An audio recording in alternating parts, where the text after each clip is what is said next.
Hi everyone, Jim Hancock here with PA Excel. I'm here to talk to you about the recent memo from the NCCPA that said, expect the PANCE to get more difficult. This isn't the first time we've seen this. In fact, in the 13 years and over 10,000 people I've helped pass their PANCE, this is the third time I've seen this happen. There's nothing much to worry about here if you've studied and prepared well, because you're going to pass either way if that's the case. The concern here is if you're on the borderline. So I want to go through my top 10 reasons why people fail the PANCE based on my experience working with many people.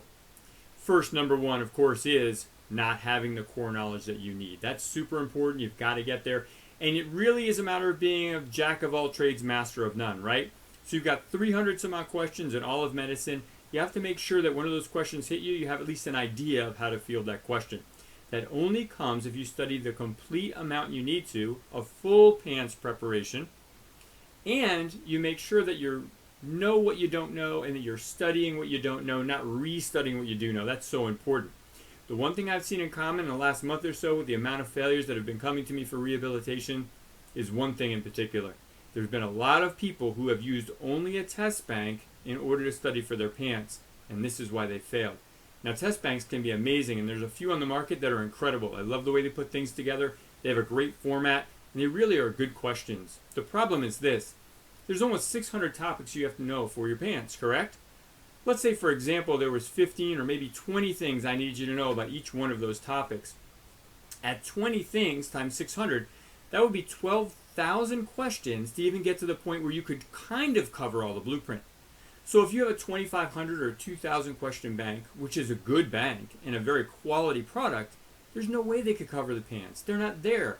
That's like using a screwdriver to drive a nail in, right? It's a good screwdriver, but it doesn't drive a nail because it's not a hammer.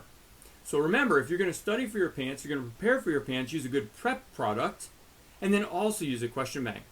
So again, be very careful and make sure you have the broad spectrum of knowledge that you need. Very important. The average person takes 3 months minimum, usually 6 months during their second year, to study for the PANCE to be successful. Most people who do not study for 3 months straight, minimum, usually fail. It takes an average of 400 to 500 hours of PANCE prep study to pass the test as well. So gauge yourself this way, try to stretch it out over time so you're not choking it down, and see what you can do with that.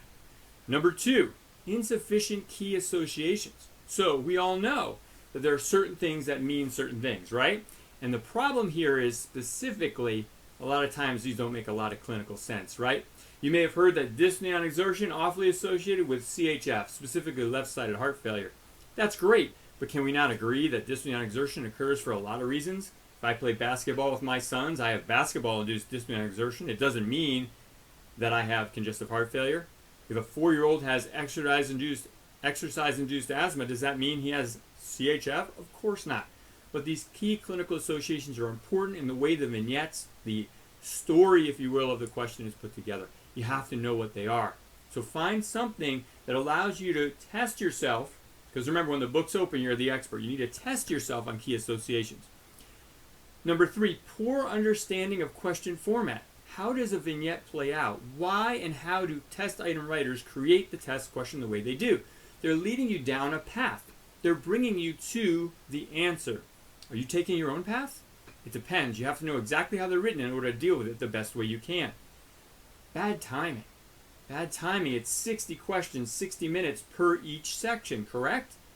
If you don't get to all the questions, but you answer them right, you still can fail.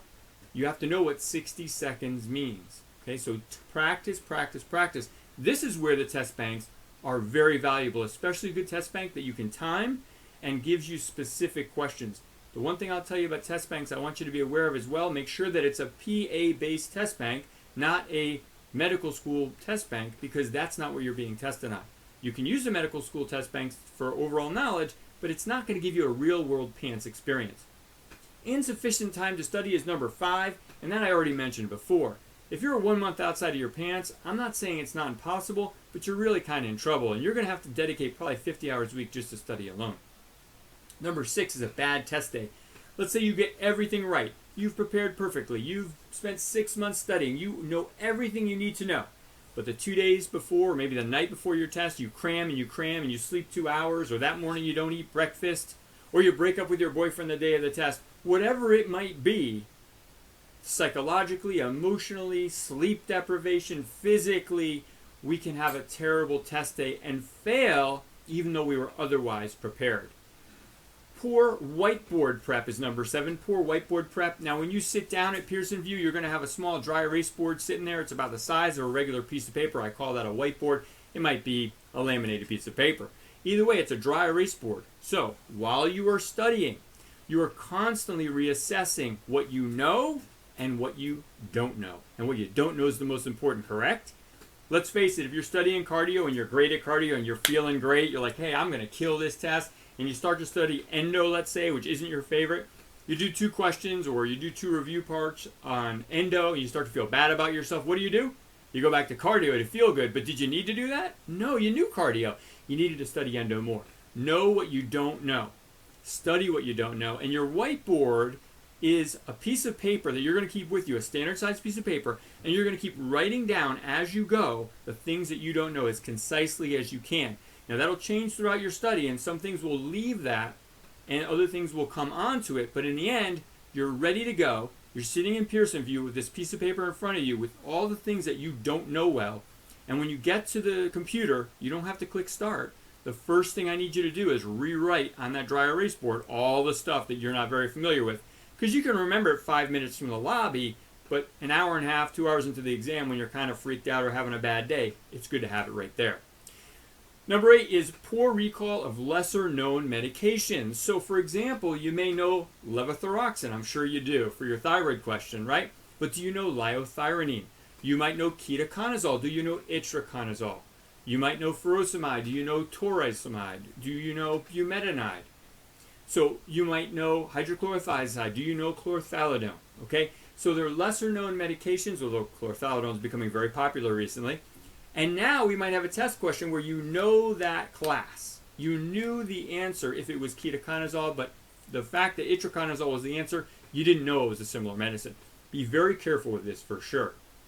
Number 9 is assumptions. Now this is more prevalent in the PAN retakers, and if you're a PANCE taker with some clinical experience though, or you had some really good preceptors, this might just get you in trouble. Remember, this is not a clinical test. This is an academic test. It's the most academic test you could ever have. So our clinical acumen, our clinical mind can ruin us on this exam. Sounds backwards, but it's so true. So we don't want to assume something. If it's not written, it doesn't exist on a test question. Of course, in real life, it's the opposite. If the patient doesn't tell us, it's our job to get it out. We also can assume that a patient may not be forthright with us.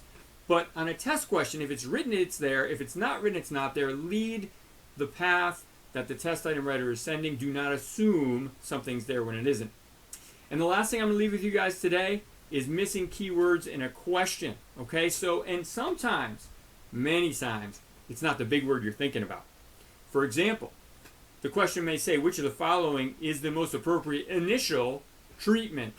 And now that's one answer. That means the initial, but I can change that one word to gold standard or definitive, and I can completely change the answer, even though all the other words in the question are exactly the same. So if I'm kind of reading quickly, or if I'm skipping over words, or I skip over those simple words that mean a lot to the question, I can really have a problem. Of course, everybody has different reasons why they pass and why they fail.